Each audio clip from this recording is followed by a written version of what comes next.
I really want to just talk for 5 minutes about how it feels to have had a stroke and how it feels to have an aphasic mind.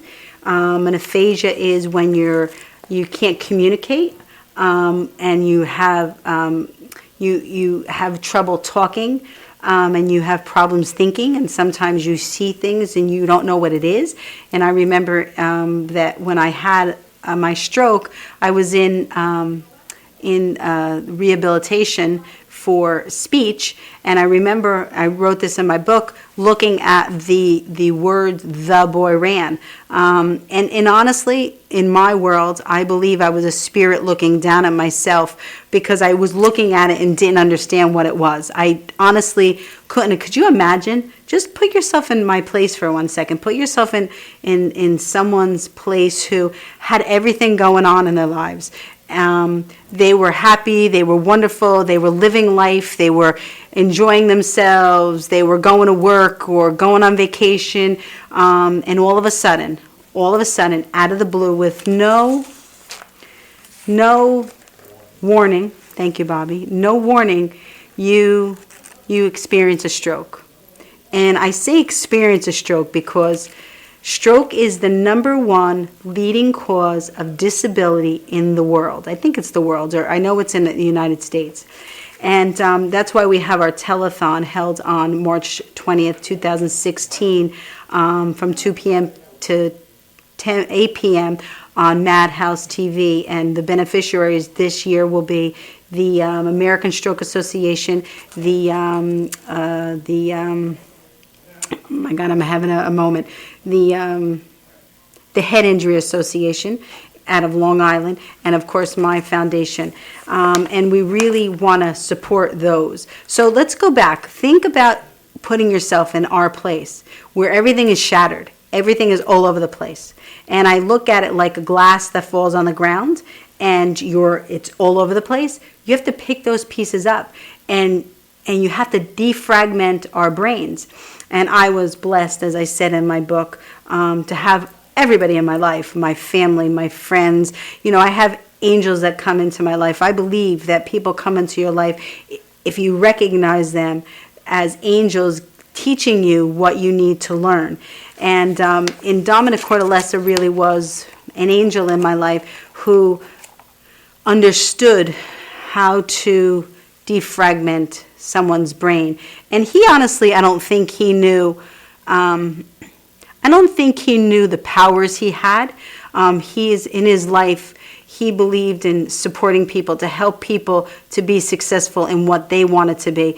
And I think we just came together because God wanted me to learn the way of how to defragment my brain, so I could be sitting here today telling you and sharing with you clearly what it is and how it is to feel to have had a stroke, and what it is to have an aphasic mind. I don't know if we can go to the camera for 1 second. For some of the principles that I've learned through Dom, for calmness, you really have to be a little bit calm. You have to get out of your own way, and you need to be calm, because you need to defragment your brain. You can't keep going and going and going and going and going and going.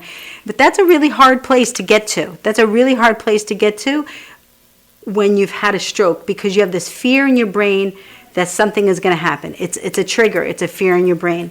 And we need to break through those barriers. We need to understand the clarity and understand the calmness. We have to just be aware of that in our lives.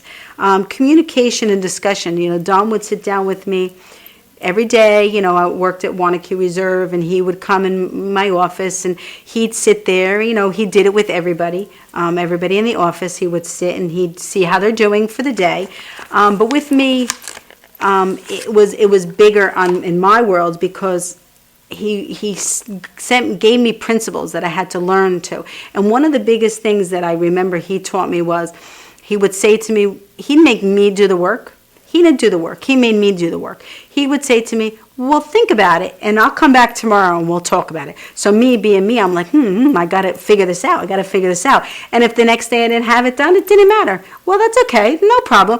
think about it. We'll come back tomorrow. So it really is a principle that we have to try to teach our family of aphasia and stroke patients to really have calmness, and that comes through love. Love is the most important thing in our entire lives.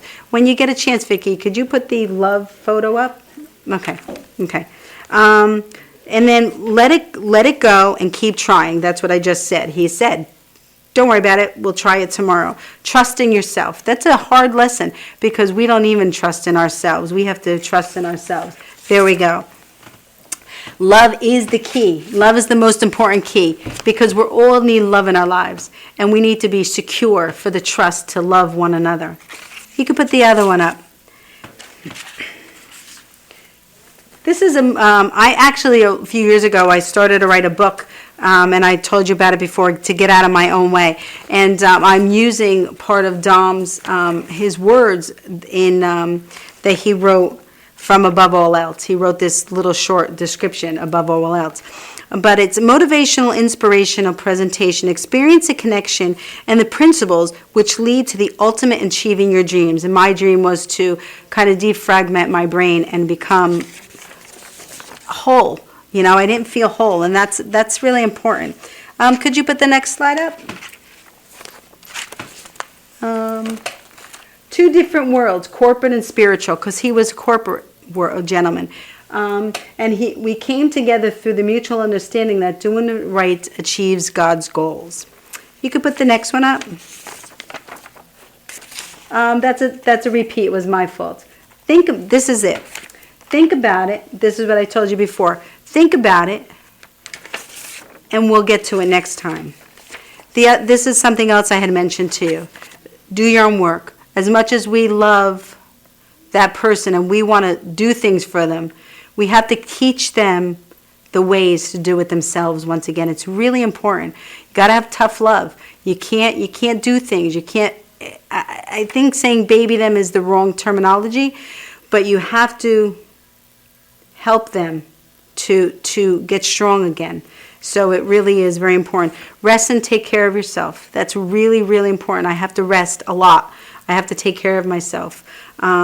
Triggers, that we have triggers in our brains that have that fear, but those principles that we learn through love help us to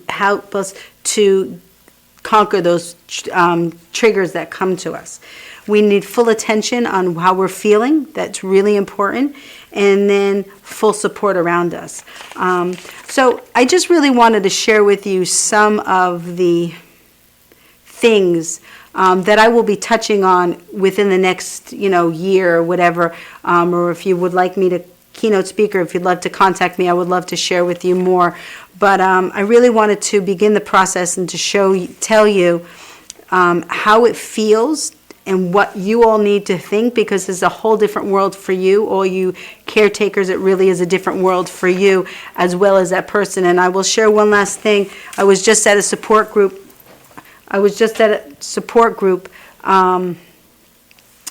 This past Tuesday, and one of the things that I mentioned was I really believe that it's harder on the families than it is on us, the stroke patients. We're okay. We have some issues to deal with, but it really is important to know that we worry about you. So just be strong, and we love you, and you will get through it. We will get through it together. So I'm going to ask